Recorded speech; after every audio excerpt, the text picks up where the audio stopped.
Chapter 4, A Thought for the Crippled. The sun seems weaker, the birds less chirpy, the air more polluted, the sky a shade darker. When you have been plucked from a beautiful big bungalow with a lovely sunlit garden and dumped in a crumbling house where you are forced to live in a crowded dormitory with dozens of other kids, I suppose you do acquire a somewhat jaundiced view of life. Guys, jaundice is a condition that you get when you grow very weak and pale and almost yellow. Your skin becomes yellow. And it doesn't help if you actually have jaundice. Jaundice is a pretty uncomfortable disease, but it has one very good outcome. You are removed from the stuffy dormitory and put in a room all by yourself. It is a huge room with a metal bed and green curtains. It is called the isolation ward.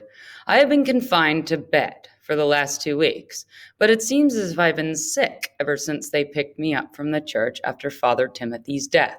So Father Timothy is the man who adopted him, and that's why he's called Ram Muhammad Thomas. I told you he has a Hindu name, Ram, because there's a lot of Hindus in India.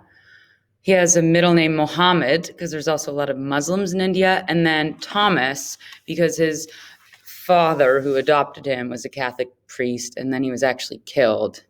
And I skipped that chapter because it's not in the movie at all. They didn't come for me in a Jeep with a flashing red light. They came in a blue van with wire mesh windows, like the type they use to round up stray dogs. Except this one was for rounding up stray boys. If I had been younger, they probably would have sent me to an adoption home and promptly put me up for sale. But since I was 8 years old, I was sent to the Delhi Juvenile Home for Boys in Turkmen Gate. Okay, that's important, guys. The juvenile home has a capacity of 75 and a juvenile population of 150. It is cramped, noisy, and dirty. It has just 2 toilets with leaky wash bins and filthy latrines. That's a toilet. Rats scurry through its hallways and kitchen. It has a classroom with ramshackle desks, that means falling apart desks, and a cracked blackboard, and teachers who haven't taught in years. It has a sports ground where grass grows as tall as wickets. Wickets are in cricket, so cricket is a sport that's commonly played in India. And where, if you are not careful, you can graze yourself against stones the size of soccer balls. Okay, so it's not safe to play outside. There is a sports instructor in crisp white cotton bush shirts and knife-edge pressed trousers. He keeps cricket and badminton equipment in a nice glass case, but never allows us to touch it. The mess hall is a large room with cheap flooring and long wooden tables, but the surly head cook, that means kind of rude, head cook sells the meat and chicken that is meant for us to restaurants and feeds us on a daily diet of vegetable stew and thick blackened chapatis. That's like their bread, but they're saying it's burnt. He picks his nose constantly and scolds anyone who asks for more. That's a horrible description of a cook, right? The warden, that's the one who takes care of them, Mr. Anyahotri, is a kind elderly gentleman who wears starched kurta pajamas made of khadi cotton cloth, but we all know that the real power is wielded by his deputy, Mr. Gupta. It's an important character, nicknamed the Terror of Turkmen Gate. He is the worst of the lot, a short, hairy man who smells of leather and chews pan all day. Around his neck, he wears 2 gold chains which jangle when he walks, and he carries a short bamboo cane with which he whacks us whenever he feels like it. Okay, so the man who takes care of them beats them. There are dark rumors that he calls boys to his room late at night, but nobody will discuss what happens there. You can use your imagination. We want to talk about the good things, like being allowed to watch television in the common room for 2 hours every evening. We huddle around the 21-inch Danyora TV and watch Hindi films. Hindi film songs on Channel 5, and middle-class soaps on Doordarshan. We especially like watching the films on Sunday. These films were about a fantasy world, a world in which kids have mothers and fathers and birthdays, a world in which they live in huge houses, drive in huge cars, and get huge presents. We saw this fantasy world, but we never got carried away by it. We knew we could never have a life like Amitabh Bachchan's or Shahrukh Khan's. The most we could aspire to was to become one of those who held power over us. So whenever the teacher asked us, "What do you want to become when you grow up?" no one said pilot or prime minister or banker or actor. We said cook or cleaner or sports teacher or at the very best, warden. The juvenile home diminished us in our own eyes. So that's kind of a tragic situation. So even though they longed for the cinema as an escape and as a place where they could dream, they also kept their dreams in check because they knew that they had been born into this class of untouchables and that the juvenile home just kept them small and diminished them. I came to know many boys in the home very intimately, some younger, mostly older. I met Muna and Kalo and Pyar and Paywan and Jashim and Irfan. Being sent to the juvenile home from Father Timothy's house was like a transfer from heaven to hell for me. But only when I met the other boys did I realize that for many of them, this was heaven. They came from the slums of Delhi and Bihar, from the shanty towns of UP, and even as far away as Nepal. I heard their stories of drug-addicted fathers and prostitute mothers. I saw their scars from beatings at the hands of greedy uncles and tyrannical aunts. I learned of the existence of bonded labor and family abuse, and I came to fear the police. See, so these boys are really mistreated. They were the ones responsible for sending most of the boys to the juvenile home. Boys caught stealing bread from a roadside stall or hawking black market tickets at a theater and unable to bribe the constable, or most often framed simply because the inspector didn't like their faces. Many of these boys were repeaters, which meant that they had been returned to the juvenile home even after someone had taken custody of them from the Juvenile Welfare Board. Muna returned after being ill-treated by his stepmother. Jashim was hounded out by his cruel brother. Paywan returned because the relative he was restored to put him to work in a seedy motel and the police caught him. Despite such experiences, many boys still pined to be restored, ready to exchange a known hell for an unknown one. They don't have a lot of choices, these poor boys. Without even trying, I became their leader, not because I was bigger, not because I was more aggressive, but because I spoke English. I was the orphan boy who could speak and read the magic language, and its effect on the officials was electric. The head warden would ask how I was doing from time to time. The sports teacher allowed me to set up a makeshift cricket pitch in the front courtyard where we got in 4 or 5 decent games before Muna broke the warden's window and all the sports were banned. The stern cook occasionally obliged me with a second helping. Gupta never called me to his room at night, and the doctor put me in the isolation ward without the usual delay, thereby preventing me from infecting the whole dormitory. So Ram got special treatment because he could speak English, and that's important because Father Thomas, the man who adopted him, was an English Catholic priest. So he believed in helping Ram have this education. So Ram was educated and could speak English up until he was a little boy. I had been enjoying my exclusive stay in the isolation ward for over 2 weeks when another bed was moved into the room. A new boy had arrived, I was told, in a very bad condition. He was brought in on a stretcher in the afternoon wearing a torn orange vest, stained and scuffed shorts, and a yellow tabiz around his neck. This is very important, guys. This is the other very important character. And that was my first meeting with Salim Ilashi. Salim is everything that I am not. He has a wheatish complexion and a cherubic face. That means he looks like an angel. He has curly black hair, and when he smiles, his cheeks dimple. Though he is only 6 years old, he has a keen, questioning mind. He tells me his story in short, halting sentences. He comes from a very poor family which used to live in a village in Bihar.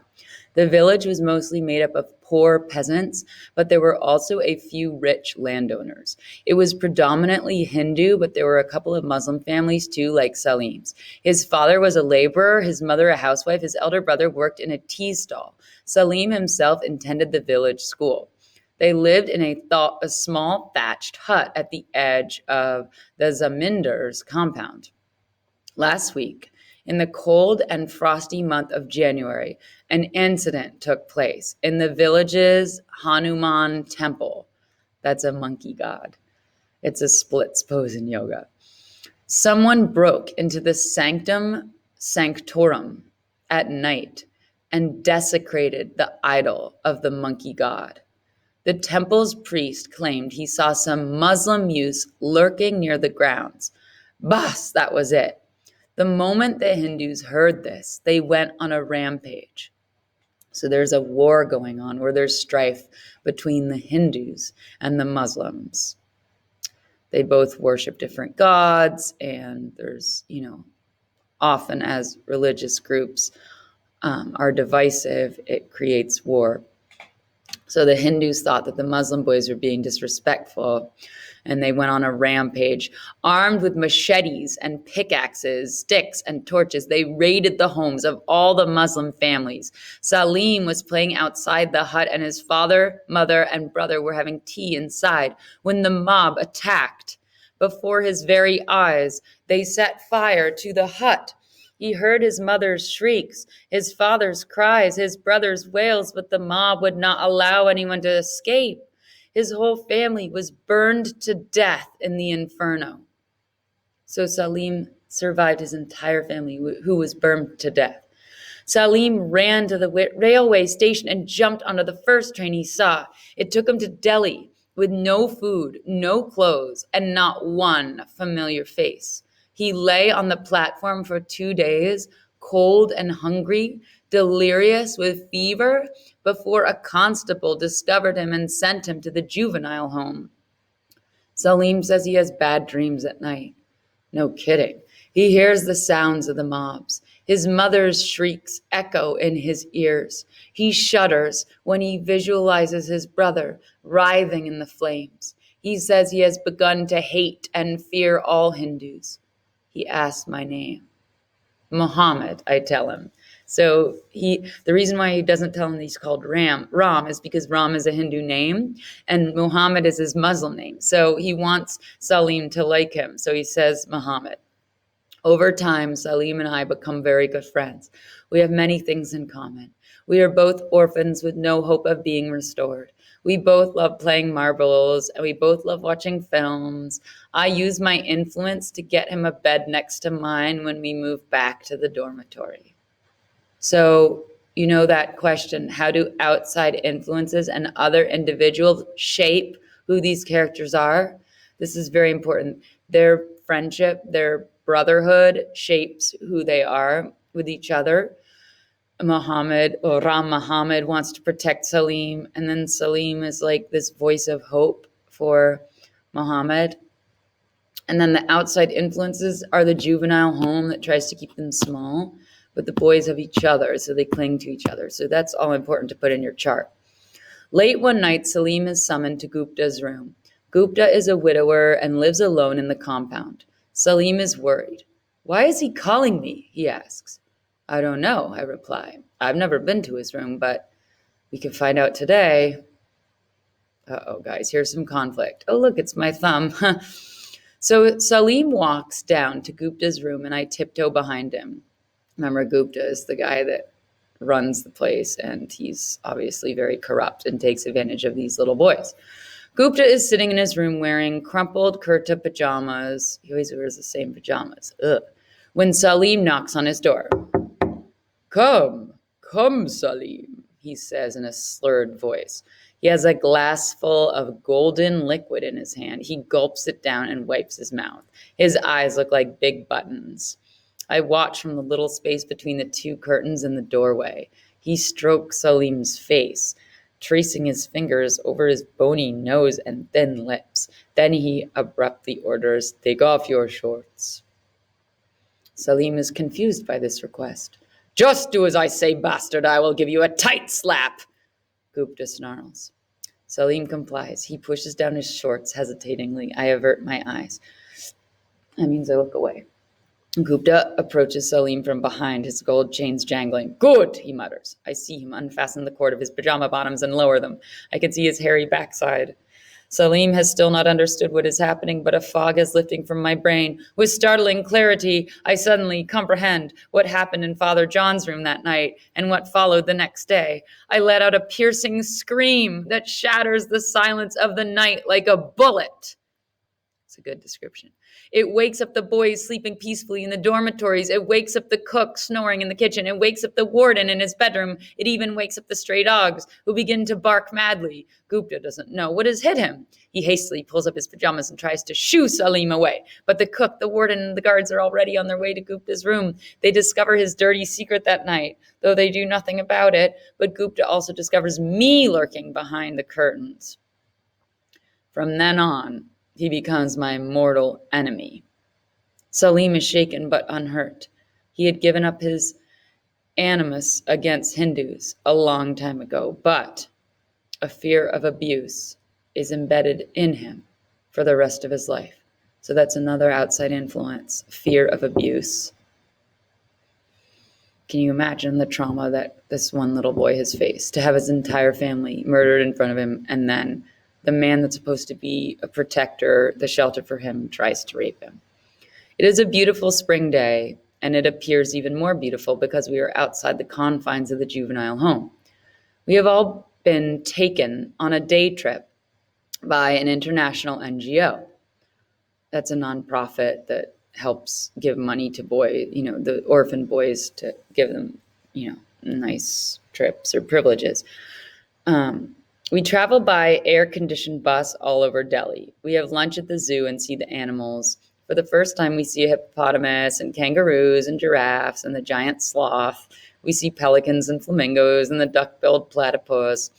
We are taken to the Qutub Minar, the highest tower in India. Laughing and jostling, we climb the stairs and peer out from the second-floor balcony. The men and women on the ground seem like ants. We shout, "Whoo!" and listen for the sound to peter out before it reaches the ground. Finally, we're taken to India Gate to see a big carnival. We are each given 10 rupees to spend on any attraction we choose. I want to ride on the Great Wheel, but Salim tugs at my sleeve and pulls me to another booth.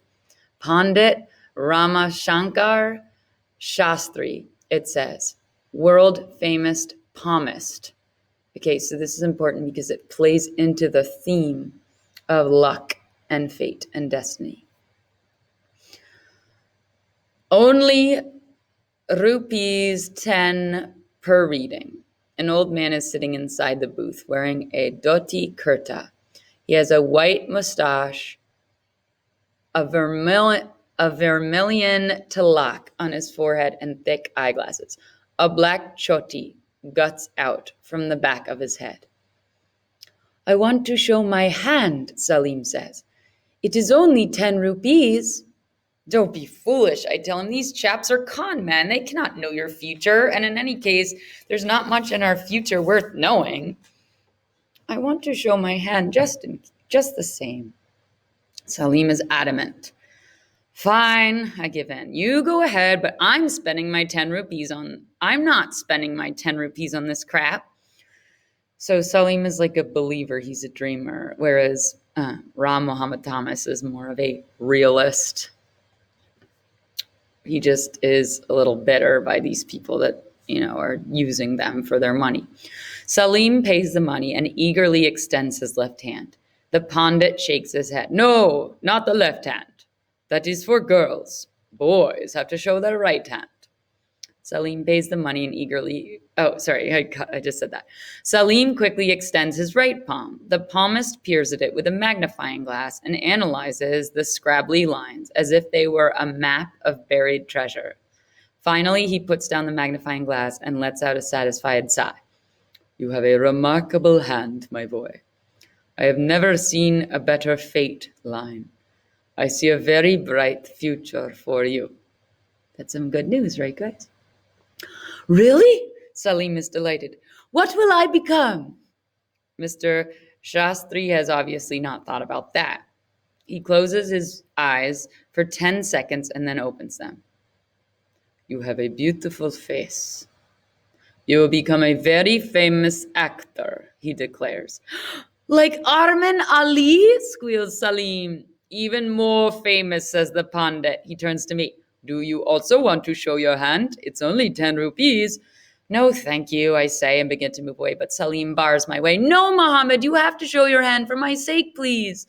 With a resigned look, I fork out my 10 rupees and extend my right hand. The Pandit scowls at me as he adjusts his thick glasses and examines my palm. He pores over it for more than 5 minutes. He makes some notes and then does some calculations. What's the matter? Salim asks, alarmed. The palmist frowns slightly and shakes his head. The line of head is strong, but the line of heart is weak. And most importantly, the line of life is short. The stars do not seem to be right. The alignment of the planets is inauspicious. The mount of Jupiter is good, but the mount of Saturn cancels it. There are obstacles and pitfalls. I can do something to ease your way, but it will cost you. How much? Around 200 rupees. Why don't you ask your father? Isn't he the one who owns the big bus? I laugh. Ha! Panditji, before spinning this yarn about my future, you should have checked out who we really are. We are not rich kids. We are orphans from the Delhi juvenile home in Turkman Gate, and this bus doesn't even belong to us. Still, you conned us into parting with 20 rupees. Come, let's go, I pull Salim. We have wasted enough time here. As we are walking away, the palmist calls me. Listen, I want to give you something. This is important. I return to the booth. The Pandit gives me an old 1 rupee coin. Okay, so guys, this is a motif. You know that a motif is a repeated symbol throughout the text. It's meant to represent something. And remember, I said one of the topics that you will be developing a theme statement from is luck. Luck versus free will. What is this, Panditji? It is a lucky coin. Keep it, you will need it. I hold it in my fist. Salim wants an ice cream, but we just have 1 rupee, and that won't buy us anything. We watch the other kids enjoying their rides. I flip the coin aimlessly, but it slips out of my fingers and rolls underneath a bench. I bend down to pick it up. It has come up heads. Next to it lies a 10 rupee note dropped by someone. Like magic, Salim and I buy ice creams. I slip the coin carefully into my pocket. It is indeed my lucky charm. Salim is sad that my future has not turned out to be as bright as his, but he's also excited about becoming a film star. In front of us is a huge billboard for a new film. In lurid colors, it shows the hero with a gun in his hands, blood on his chest, and a black bandana around his head. A villain wearing a twisted grin, a heroine with big breasts. Salim stares at it transfixed. That's like this. What are you looking at, Salim, I ask. I am trying to see if the black headband will suit me, he replies. He's already dreaming about becoming an actor. We are sitting in class, but Mr. Joshi, our portly teacher who specializes in burping and picking his nose, is not teaching. He is reading a novel, which is carefully hidden inside the textbook he holds in his hands. We pass the time making paper airplanes, etching patterns on the wooden desks, and dozing. Suddenly, Muna, who has been instructed to monitor the corridor, comes running in. Masterji, Masterji, he says breathlessly. Warden Sahib is coming. Mr. Joshi lets out a loud burp and quickly jettisons his novel. He snaps his fingers and stands up. Okay, boys, so what are we discussing? Yes, you were all telling me what you want to become when you grow up. Who wants to go next? So basically, that's saying that the teacher never teaches them. He just reads his book under the desk. And then when someone comes, they have to act like they're learning. Just imagine if you had a teacher that didn't teach you anything. Salim puts up his hand. The first time he has ever done this. Yes, Salim, what do you want to become? I will become a famous actor, Master Ji. A palmist has told me, he says triumphantly. The class squeals with laughter. There are two versions of who the big man is. Some say that he is a very rich diamond merchant with no offspring of his own. So from time to time, he comes to the juvenile home to adopt children who are then taken to his palatial home in Mumbai. This is important. This is in the movie. Palatial means like a palace. Others say that he actually owns a school in Mumbai where he takes children he finds promising for proper training. Either way, one thing is clear. If you are selected by Sethji, your life is made. This is a rumor. Salim doesn't care whether Setchi is a diamond merchant or a school owner. He is concerned mainly with the fact that the big man is from Mumbai, which is the center of the film industry. He is convinced that Setchi has come to pluck him from here and take him to the glittering world of Bollywood. It is his destiny. The palmist's prediction is going to come true.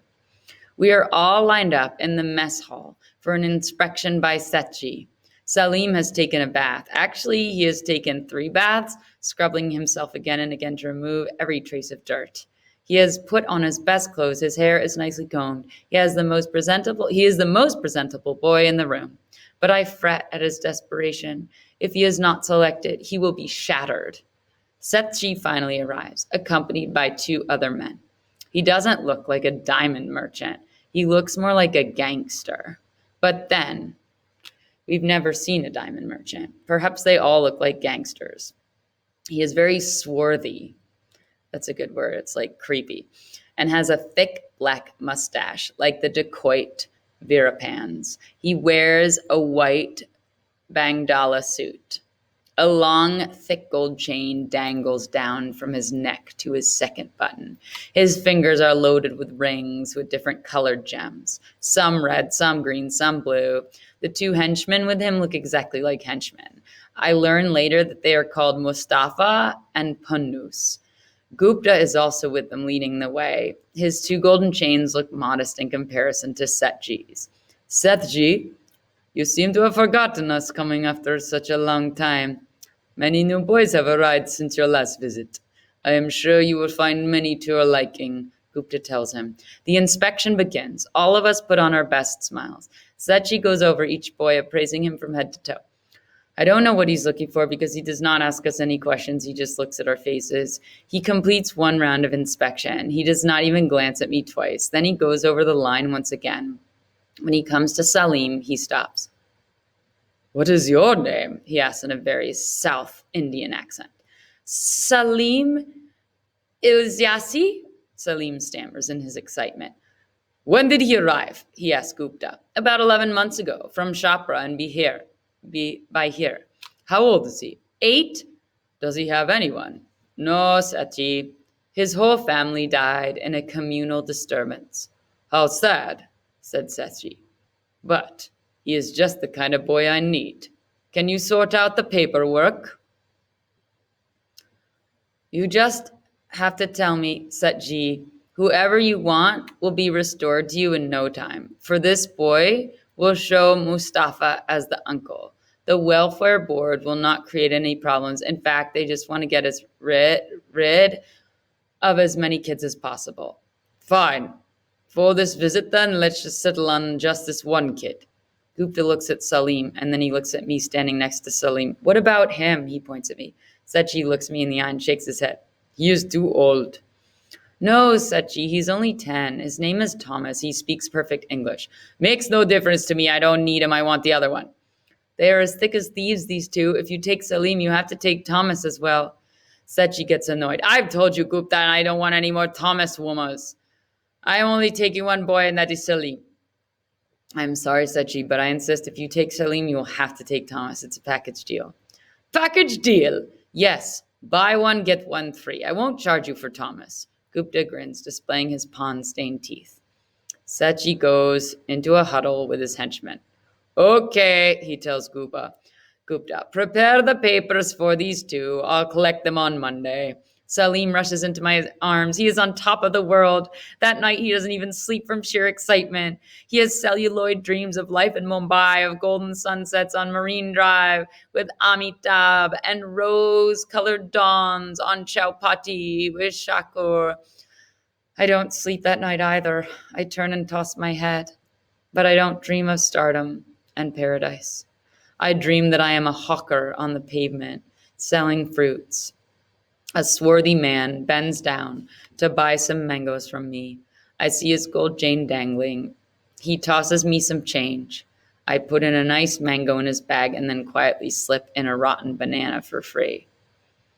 So, guys, do you see Salim again is like the dreamer, and Muhammad is the realist? And Salim really is excited about this adoption, and Salim is kind of having bad feelings about it. I'm just going to read to these three dots, and then we'll stop because we're about halfway through. The train journey to Mumbai is uneventful. Salim and I travel in the second-class sleeper compartment with the henchmen Mustafa and Panus. Setji, we are told, has gone ahead by plane. Mustafa and Panus wear lungis, smoke beedies, and sleep most of the time. They tell us very little about Setji. They say his real name is Babu Pillai, but everybody calls him Maman, meaning uncle, in the Malayalam language. He is originally from Kollam in Kerala, but he's been settled in Mumbai for a long time. So Mumbai is also called Bombay. You might have heard of it. It's the capital of the Bollywood film industry, and it's pretty nice. I've been there before. It's really cool looking. It's like a combination of Miami and London. That's what it reminds me of. He is originally from Kollam in Kerala, but he's been settled in Mumbai for a long time. He is a very kind man who runs a school for disabled kids, helping them rebuild their lives. Maman believes that disabled children are closer to God. He rescues children from juvenile homes, which he believes are nothing but jails under another name. If Maman had not saved us, we would have ended up cleaning car windshields at traffic lights or sweeping floors in private houses. Now we will be taught useful skills and groomed for success. Mustafa and Panus are excellent salesmen. By the end of the trip, even I am convinced that being picked by Maman is the best thing that has ever happened to me, and that my life will now be transformed. From time to time, the train passes through slum colonies, lining the edges of the railway tracks like ribbons of dirt. We see half-naked children with distended bellies waving at us while their mothers trash utensils in sewer water. We wave back. Actually, I might continue.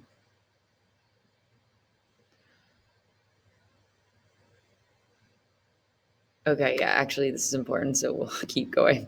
The sights and sounds of Mumbai overwhelm us. Churchgate Station looks exactly as it did in Love in Bombay. Salim half expects to bump into Govinda singing a song near the church. Mustafa points out the beach at Marine Drive. I am fascinated by my sight of the ocean where giant waves crash and roll against the rocks. Salim doesn't see the majestic ocean. He looks at the stalls selling soft drinks and snacks. This is where Govinda and Ravina had blue puri, he points out excitedly. That's like a scene from a movie. We pass through Haj Ali's Dargah. Salim raises his hand to Allah when he sees the shrine, that's the Muslim god, exactly like he saw Amitabh Bachchan to do in the film Coolie. We pass through the districts of Worli, Dadar, and Mahim. Mustafa and Panus pointing out major landmarks to us. At Mahim Fort, Salim gestures to the taxi to stop. What's the matter? Mustafa asks. Nothing. I just wanted to see the place where the smugglers offload their consignment in the film Mafia.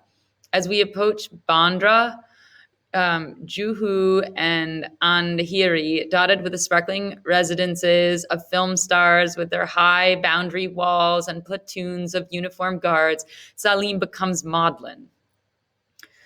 Through the taxi's tinted windows, we gape at the sprawling bungalows and high rise apartment blocks like villagers on a first trip to the city. It is as if we are seeing Mumbai through a chromatic lens. The sun seems brighter, the air feels cooler, the people appear more prosperous. The city throbs with the happiness of sharing space with the megastars of Bollywood. We reach our destination in Goragian. Mamon's house is not the palatial bungalow we had come to expect. This is sad, guys, but you probably expected this, right? It is a large, decrepit building. That means like falling down. Set in a courtyard with a small garden and 2 palm trees. It is ringed by a high boundary wall topped with barbed wire. Another prison. 2 dark, well-built men sit on the porch smoking beedies and wearing thin, checked lungis. They are holding bamboo sticks in their hands, probably to beat the kids. They cross their legs. Oh, look, there's my thumb again. They cross their legs and we catch a glimpse of their striped underwear. A strong smell of arak radiates from them. Panus, I think that's an alcohol. Panus speaks to them in quick-fire Malayalam. The only word I can catch is Memon. So they speak a different dialect than the boys, which is sad because the boys don't know what's going on. They are obviously guards employed by Mr. Babu Pillai. It's the same guy who is Maman. As we entered the house, Mustafa points out a set of corrugated iron structures beyond the courtyard like huge sheds. That is the school Maman runs for crippled children. The children live there as well. How come I don't see any children? I asked. They have all gone out for vocational training. That means, work. Don't worry. You will meet them in the evening. Come, let me show you to your room. Our room is small and compact, with 2 bunk beds and a long mirror built into the wall. Salim takes the top bed. There is a bathroom in the basement that we can use. It has a tub and a shower curtain. It is not as luxurious as the houses of film stars, but it will do. It looks as though we are the only children living in the house. Maman comes to meet us in the evening. Salim tells him how excited he is to be in Mumbai and how he wants to become a famous film star. Maman smiles when he hears this. The first and foremost requirement for becoming a film star is the ability to sing and dance. Can you sing? He asks Salim. No, says Salim. Well, don't worry. I will arrange for a top music teacher to give you lessons. In no time at all, you will become like Kishore Kumar. Salim looks as if he might hug Maman, but restrains himself. At night, we go to the school for dinner. It has a mess hall similar to the one in our juvenile home, with cheap linoleum flooring, long wooden tables, and a head cook who is a carbon copy of ours back at home. Salim and I are told to sit at a small round table with Mustafa. We are served before the other kids come in. The food is hot and tasty, a definite improvement on the insipid fare we got in Delhi. Insipid means like bad. One by one, the children start trickling in and instantly challenge our definition of hell. That's intense. I see boys with no eyes, feeling their way forward with the help of sticks. Boys with bent and misshapen limbs, dragging themselves to the table. Boys with 2 gnarled stumps for legs, walking on crutches. Boys with grotesque mouths, that means like really scary, and twisted fingers, eating bread held between their elbows. I've seen that kind of thing in India. Some of them are like clowns, except they make us cry instead of laugh. It is good Salim and I have almost finished our meal. We see 3 boys standing in one corner, watching the others eat, but not being served themselves. One of them licks his lips. Who are these boys? I ask Mustafa. And why aren't they eating? They're being punished, Mustafa says. for not doing enough work. Don't worry, they'll eat later. We're going to stop there. So I just want you guys to record the key characters. So you know it's Ram, Salim, Memon, Gupta. I would say that's the four main characters, and you have to describe them. So you can do that on your own. So Memon is the head guy here, and Gupta was the head guy at the juvenile home. Oh, and the palmist. That's really important. Write about the palmist too. Then the plot points. So you have to write about how Ram comes to the juvenile home. Then Salim, he meets Salim, who comes from a city where his entire Muslim family has been murdered by the Hindus. They become fast friends. They love watching films together, even though they don't really have dreams to be someone in the future, except Salim is positive. Then they go to the carnival. Then they spend all their money on the palmist. The palmist tells Salim he's going to have a very bright future. He's going to be a famous actor. He tells Ram, on the other hand, that it's going to be a very complicated life and that it's a short lifespan. And then he gives him a gold coin for good luck, or a 1 rupee gold coin. And then they find more rupees on the ground, and they believe that the coin is good luck. And I told you that's a motif. And then they go back to the juvenile home, and then Memon comes and he sees Salim. Oh yeah, I forgot to say about Gupta tries to rape Salim, but then Ram saves him, right? Don't forget that. Then Memon takes the boys to Mumbai, which is the city where Bollywood films are made. And Salim and Ram are hoping that they're going to be taken to a nice palatial house, but instead it's like a decrepit home. And then they're treated pretty well, and then they sit down to dinner, and then all these children with gnarled fingers, twisted limbs, they're missing legs, they're missing eyes, they can like barely eat, and it's like really sad, and they look like misshapen clowns come. And now they find out that some of them are being punished for not doing enough work. So it's almost like child slave labor. And that's all for today. So please fill out your charts. Goodbye.